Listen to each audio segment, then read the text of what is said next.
بسم الله الرحمن الرحيم. السلام عليكم ورحمة الله وبركاته. إن الحمد لله نحمده ونستعينه ونستغفره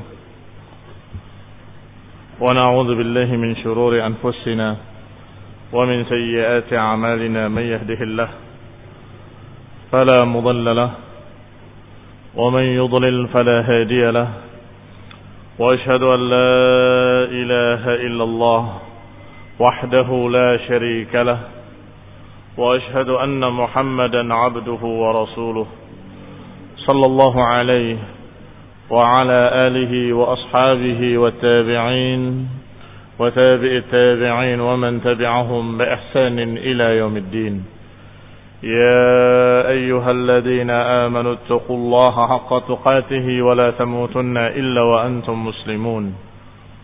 يا أيها الناس اتقوا ربكم الذي خلقكم من نفس واحدة وخلق منها زوجها وبث منهما رجالا كثيرا ونساء، واتقوا الله الذي تساءلون به والأرحام إن الله كان عليكم رقيبا.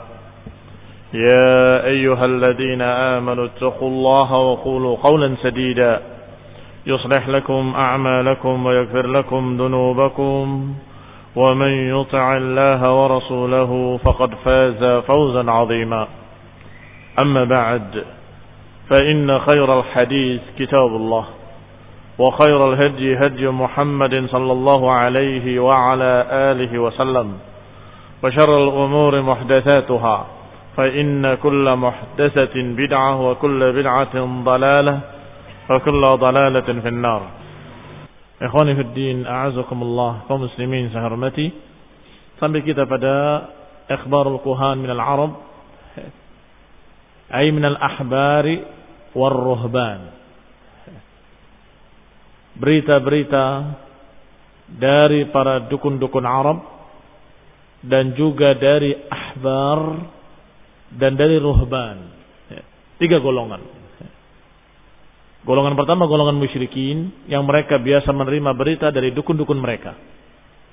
Yang kedua dari kalangan Yahudi yang biasa mereka mendengar dari tokoh-tokoh agama mereka yang dijuluki dengan ahbar. Pakai ha, bukan pakai kha. Ahbar. Sedangkan Nasrani biasa mereka mengambil berita dari tokoh-tokoh agama mereka yang dijuluki dengan rahib atau bentuk jamaknya ruhban.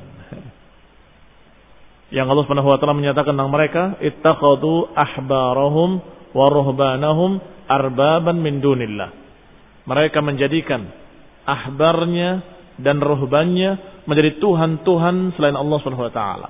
Artinya mereka hanya menyembah pendeta-pendeta mereka dan ahli-ahli agama mereka dan ahli-ahli ibadah mereka.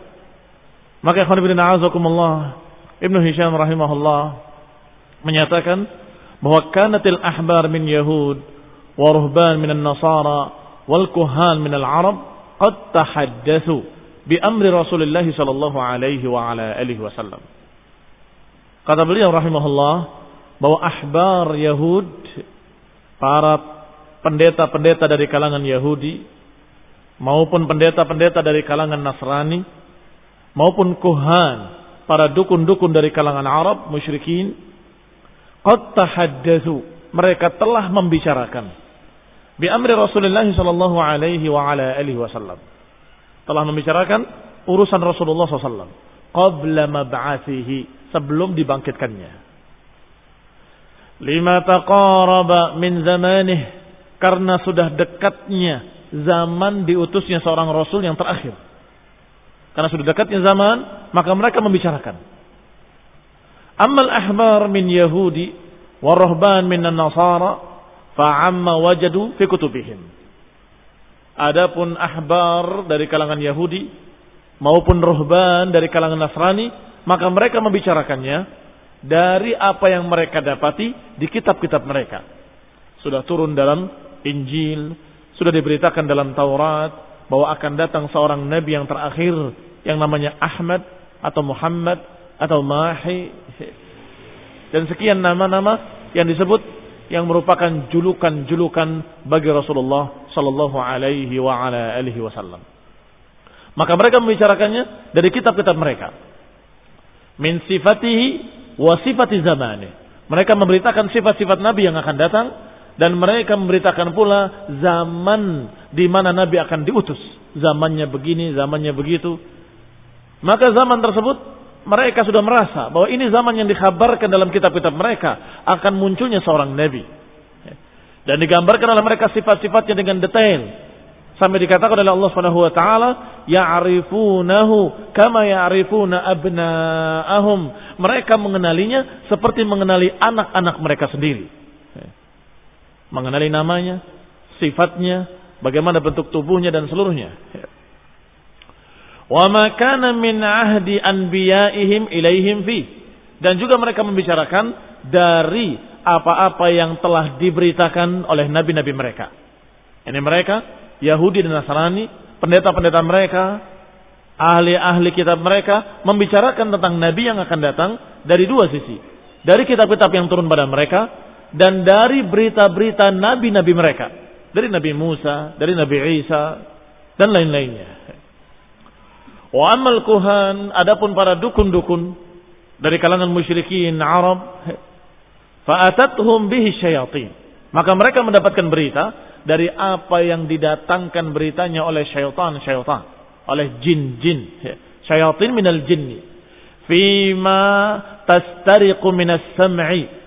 Sedangkan syaitan, jin-jin yang disuruh oleh para dukun-dukun tersebut mengambilnya fima tastariqu minas sam'i, dari apa yang mereka curi dari berita-berita langit. Idh kanat wa hiya la tahjubu an dzalika bil qadhfi bin nujum. Karena ketika itu mereka tidak dihalangi untuk bisa mencuri berita-berita langit, tidak dihalangi dari yang demikian bil qadhfi, tidak dihalangi dengan pelemparan-pelemparan bin najmi, pelemparan-pelemparan bintang, tidak. Maka saat itu sebelum diutusnya Nabi, mereka dengan mudahnya mencuri pembicaraan-pembicaraan para malaikat, mencuri berita-berita langit.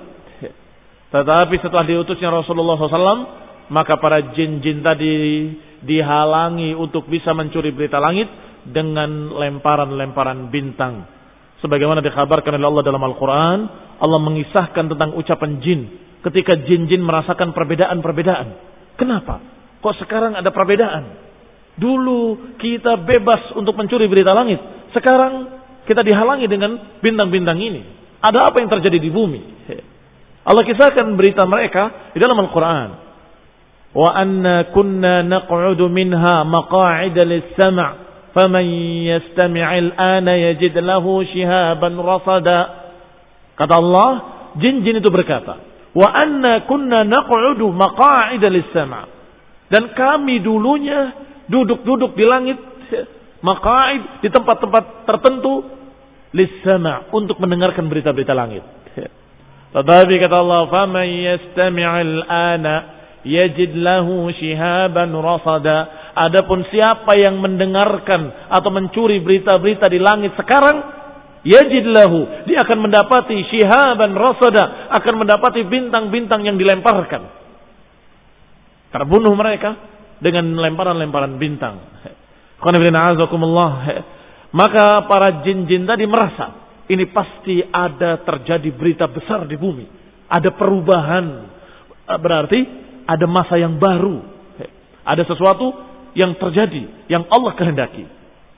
Maka ayat berikutnya dikabarkan ucapan mereka, wa anna la nadri asyarrun urida biman fil ardi am arada bihim rabbuhum rasyada. Kami tidak tahu, kata jin-jin itu, apakah kejelekan yang dikehendaki oleh Allah di muka bumi ini atau Allah menghendaki kebaikan. Kata jin-jin tadi, la nadri asyarrun urida bihi, kami tidak tahu apakah kejelekan yang akan ditakdirkan di bumi ini atau kebaikan yang Allah kehendaki. Tentunya kita tahu jawabannya, bahwa Allah menghendaki demikian karena Allah telah mengutus seorang Rasul, berarti Allah menghendaki kebaikan. yaitu diutusnya seorang rasul mubin, maka dukun-dukun tidak mujarab lagi. Sudah tidak dihargai dan tidak bisa lagi mereka mencuri berita-berita langit, sehingga mereka sudah tidak mandi, kata orang Jawa Timur. Tahu mandi? Tidak manjur. Kalau ngomong nggak tepat. Kalau dulu sering mereka mencuri berita langit dan ucapannya tepat. Akan datang begini, maka penguasa Yaman akan dikalahkan oleh Iram ibn Yazan, dan setelah dikalahkan akan dikalahkan lagi oleh ini, oleh itu, sampai la yanzilanna ardakumul habash. Kalian akan dikuasai oleh Habasyah. Terjadi atau tidak terjadi? Terjadi. Dalam keadaan mereka tetap bukan alimul ghaib. Mereka bukan alimul ghaib, mereka bukan orang yang ahli tentang berita-berita gaib, tapi mereka mencuri berita-berita langit yang sekarang mereka tidak bisa lagi mencuri berita-berita langit. Dan jin-jin tadi hakada dikatakan dalam sebuah riwayat. Hakada, yang seperti jari jemari ini. Yang satu paling tinggi di atas yang lain, sampai kemudian ketika yang di atas mendapatkan satu berita, disemparkan kepada yang di bawahnya, dilemparkan kepada yang di bawahnya terus sampai kepada dukun. Sanadnya dari jin, kemudian ke jin, kemudian ke jin, kemudian ke dukun. Jadi dukun mendapatkan dari syaitan, dari syaitan, dari syaitan, dari syaitan. Sanadnya sanad syayatin, makanya syarrul isnad, sejelek-jelek sanad. Bersama dengan itu ditambah dengan 100 kedustaan oleh para syayatin tadi. Maka tentunya ini riwayat yang paling kadzab. Karena riwayatnya dari kadzab an kadzab an kadzab an kadzab. Kembali kepada apa yang diberitakan. Kata Ibnu Hisham, maka berita-berita tentang Nabi sudah dibicarakan oleh 3 golongan. Golongan Yahudi membicarakannya, golongan Nasrani membicarakannya, dan golongan musyrikin Arab jahiliyah juga membicarakannya. Masing-masing dari sumber-sumbernya. Adapun Yahudi dan Nasrani dari kitab-kitab mereka, dari nabi-nabi mereka. Adapun musyrikin dari dukun-dukun mereka yang mengambil dari jin yang mencuri berita-berita langit sebelum dilempar dengan bintang-bintang. Hatta ba'athahu Allah wa waqa'at tilkal umur, hingga Allah utus Rasulullah sallallahu alaihi wa ala alihi wasallam, maka terjadilah apa yang mereka bicarakan. Wallati kanu yadkurun, apa yang mereka sudah sebut-sebut ternyata terjadi. Fa'arafuha, maka taulah mereka. Wa kana al-kahin wal kahina la yazal yaqa minhuma dzikru ba'di umurihi. Memang dukun laki-laki maupun perempuan, tukang-tukang sihir mereka sering berbicara, tapi ucapan mereka tidak gubris, tidak dihargai. Tidak seperti ucapan para ahlul kitab. Tidak seperti ucapan para ahbar dan ruhban. Sampai ketika terjadi, baru mereka mengetahui ternyata tebakan para si tukang-tukang sihir itu benar. Falamma taqaraba amru Rasulillah, maka ketika semakin dekat waktu diutusnya Rasulullah SAW, wa hadara mab'athuhu, dan sudah hadir waktu diutusnya Rasulullah, hujibatis syayatin anis sam'i, maka dilaranglah syaitan-syaitan untuk mencuri berita-berita langit. Dihalangi hila bainaha wa bainal maqa'id allati kanat taq'udu listiraqis sam'i fiha. Dihalangi mereka, antara mereka dan tempat-tempat duduk mereka yang biasa mereka duduk di sana untuk mencuri berita-berita langit. Faramau bin nujum, maka sejak diutusnya Nabi, mereka dilempar dengan batu-batu, dilempar dengan bintang-bintang. Fa'arafatil jinnu anna dzalika li amrin hadas, maka jin-jin tadi tahu bahwa ini karena sesuatu yang sudah terjadi di bumi, yaitu merupakan berita besar. Min amrillahi fil ibad, yaitu dari urusan Allah terhadap para hamba-hambanya. Demikian keadaan di zaman Rasulullah SAW, dalam keadaan sudah hampir mencapai waktu diutusnya. Rasulullah SAW dalam keadaan sudah menikah, dalam keadaan sudah berumur hampir 40 tahun, maka semakin ramai mereka yakin bahwa sekaranglah diutusnya seorang Rasul. Berkata Ibnu Hisham rahimahullah, wa kanat sifatu Rasulullah sallallahu alaihi wa ala alihi wasallam fima dzakara Umar maula Ghafrah an Ibrahim ibn Muhammad ibn Ali ibn Abi Thalib. Dan di antara sifat Rasulullah SAW, sifat khalqiyahnya, sifat khalqiyah, Sifat khalqiyah ini sifat jasad beliau sallallahu alaihi wa ala alihi wasallam. Di antaranya apa yang diriwayatkan oleh Umar yang merupakan maula Ghufrah dari Ibrahim ibn Muhammad dari Ali ibn Abi Talib radhiyallahu taala anhu. Beliau berkata, "Kana Ali ibn Abi Talib alaihi salam idza na'ata Rasulullah qala." Bahwa Ali ibn Abi Talib kalau mensifati Rasulullah SAW, beliau berkata, "Lam yakun bit-tawilil mumaghat walal qasilil mutaraddad." Dikatakan bahwa beliau tidak tinggi dan tidak pula pendek. Dikatakan mumaghat artinya mumtadda, tidak tinggi menjulur dan tidak pula qasir mutaraddad, tidak pula pendek yang rendah. Berarti tidak terlalu tinggi, tidak terlalu pendek. Wa kana rib'atan minal qaum. Dan dikatakan rib'ah minal qaum. Apa rib'ah? Alladzi laisa bitawil walal qasir. Orang yang dalam keadaan tingginya pas. Apa istilahnya? Dalam keadaan tingginya seimbang di antara kaumnya, yang tengah-tengah di antara kaumnya. Walam yakun bil ja'dil qatat walas sabt. Tidak keriting kecil-kecil. Qatat itu seperti titik-titik keritingnya, yang istilah di sini keriting merica.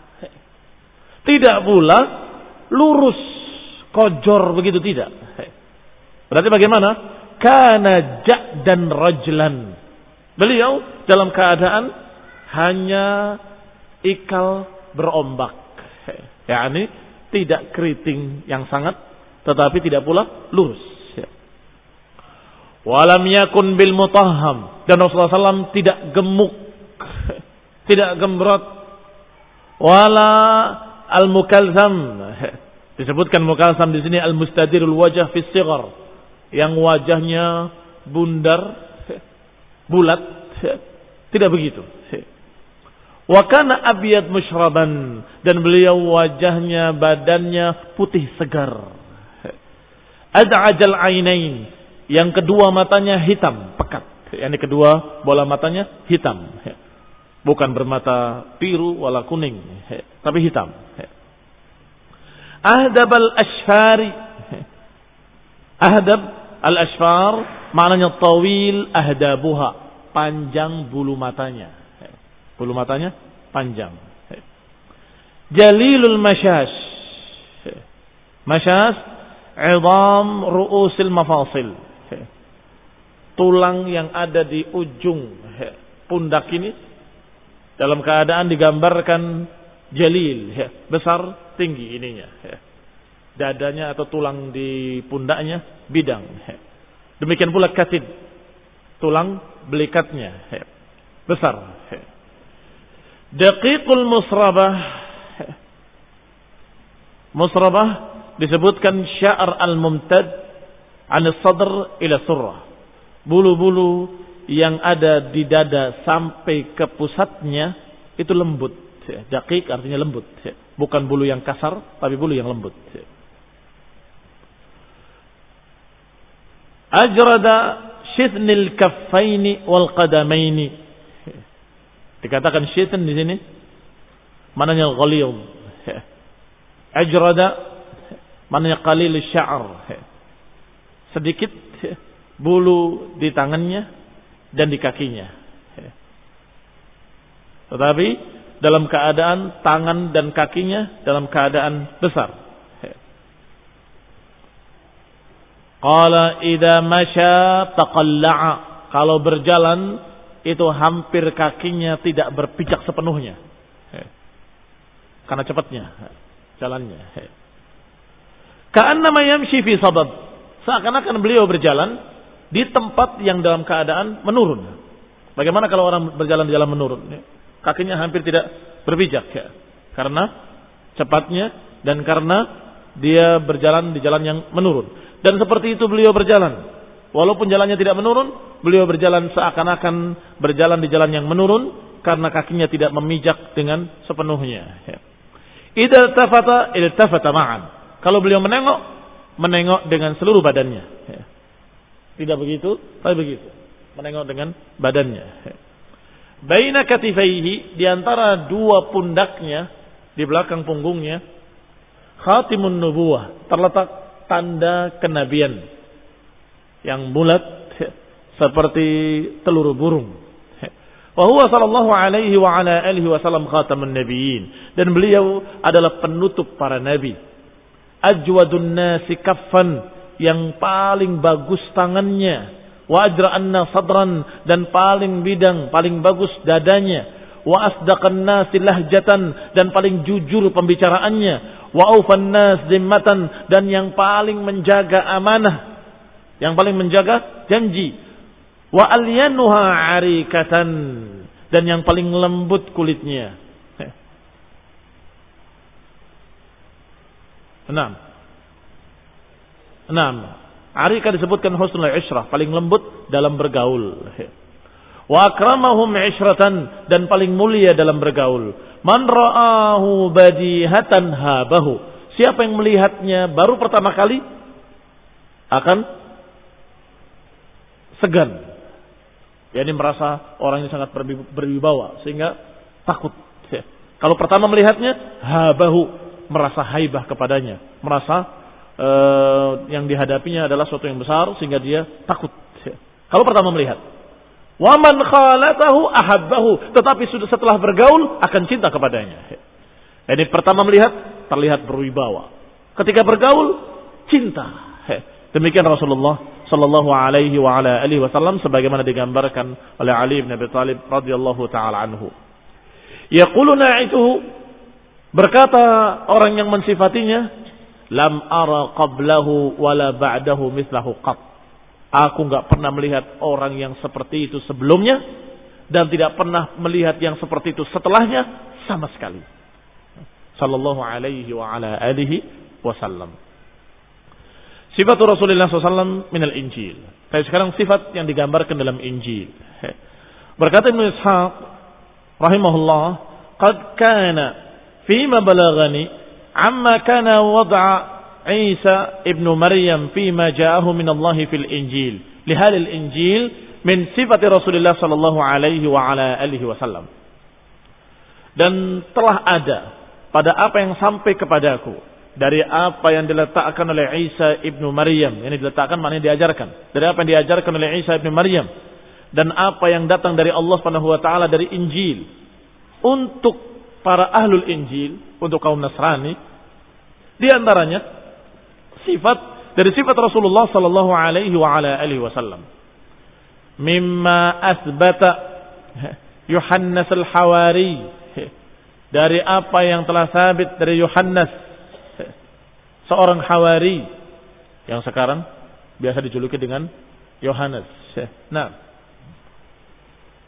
seorang Hawari lahum hina nasakha lahum al-Injil an ahdi Isa, ketika menulis Injil di zaman Isa ibn Maryam alaihi salam fi Rasulullah sallallahu alaihi wa ala alihi wasallam, ketika menulis Injil tentang Rasulullah sallallahu alaihi wa ala alihi wasallam untuk mereka. Annahu qala, dia berkata, man abghadani faqad abghada al-arab faqad abghada ar-rabb walaula anni sana'tu bihadratihim sana'i' lam yasna'ha ahadun qabli ma kanat lahum khati'ah walakin minal ayati batiru wa dhannu annahum ya'izzunani wa aydan lirrabbi walakin la budda min an tatimma al-kalimah allati fi an-namus innahum abghaduni majjanan ay batilan. Dikatakan di antara kalimatnya yang ditulis oleh Yohanna, man abghadani, siapa yang membenci aku, maka dia telah membenci Arab. Astagfirullahaladzim, membenci Rabb. Siapa yang membenci Nabi, berarti dia membenci Allah. Walaula anni sana'tu bihadratihim, kalau saja aku tidak berbuat di hadapan mereka apapun yang aku perbuat, lam yasna'ha ahadun qabli, tidak ada yang melakukannya sebelum aku seorang pun, maka natlahum khati'ah, maka tidak akan ada kesalahanku apapun. Ini kalau saja aku tidak berdakwah, maka di sana aku tidak punya salah apapun sungguhnya. Ini gambaran tentang Rasulullah SAW yang akan datang terakhir. Dalam bergaul, orang yang baik. Dalam berbicara jujur. Dalam amanah, dia tidak pernah berkhianat. Dalam segalanya semuanya baik.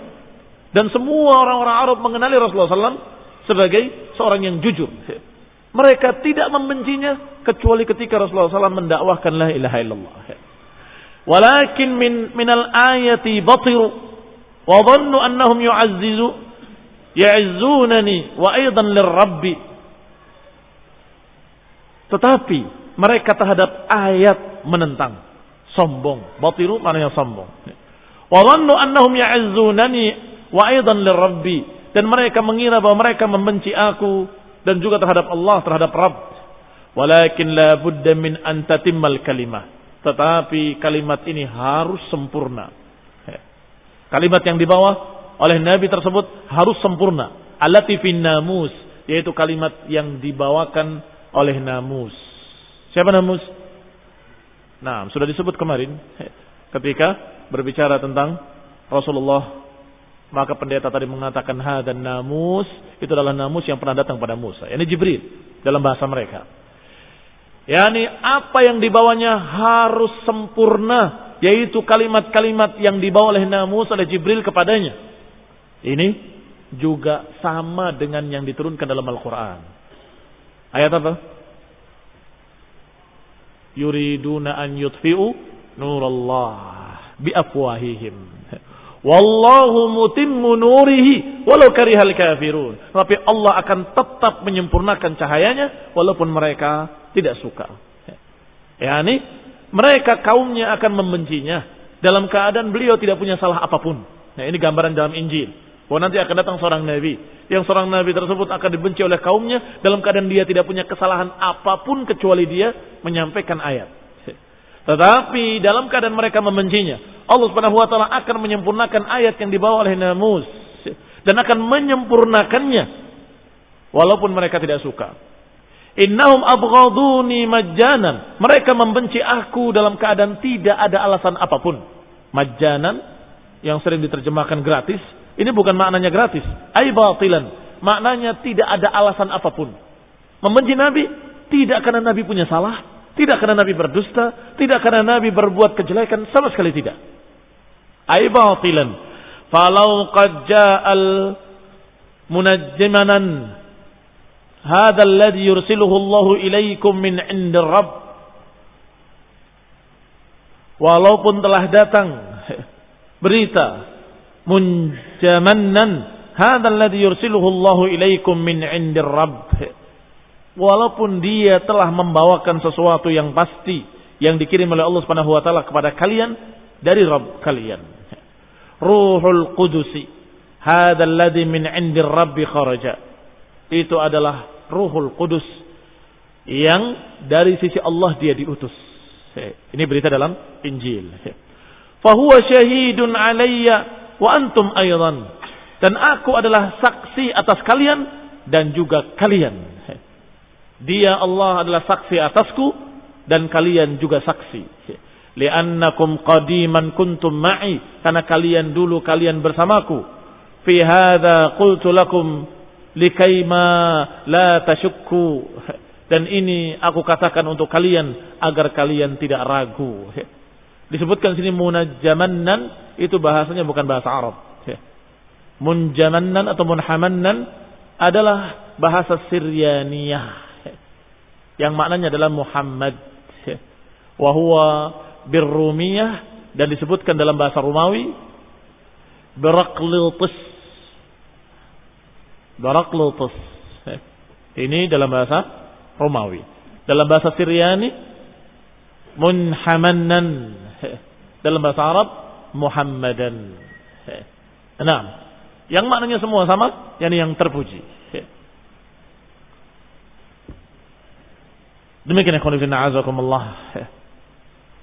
Sifat-sifat dari sifat Rasulullah sallallahu alaihi wa ala alihi wasallam yang sudah digambarkan di dalam Taurat dan Injil dan juga sudah digambarkan oleh sekian berita-berita dari mereka-mereka yang mendapatkan berita, apakah dari dukun-dukunnya atau dari para pendeta-pendetanya atau dari para ahli ibadahnya, dan juga apa yang digambarkan oleh Ali bin Abi Thalib radhiyallahu taala anhu tentang Rasulullah SAW, persis seperti itu digambarkan.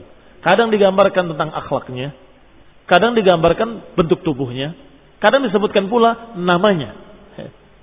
Kadang disebut dengan Ahmad, kadang disebut dengan Muhammad, tetapi dengan bahasa Syriani atau dengan bahasa Romawi atau dengan bahasa Ibrani, sehingga diterjemahkan dalam bahasa mereka tidak lagi Muhammad. Maka mereka ketika membaca tidak terkesan ke sana, bahkan kadang-kadang pendetanya menyelewengkannya kepada makna lain. Padahal telah ada dalam Injil mereka yang demikian, yang belum dirubah. Disebutkan di sana, telah datang orang yang terpuji, begitu.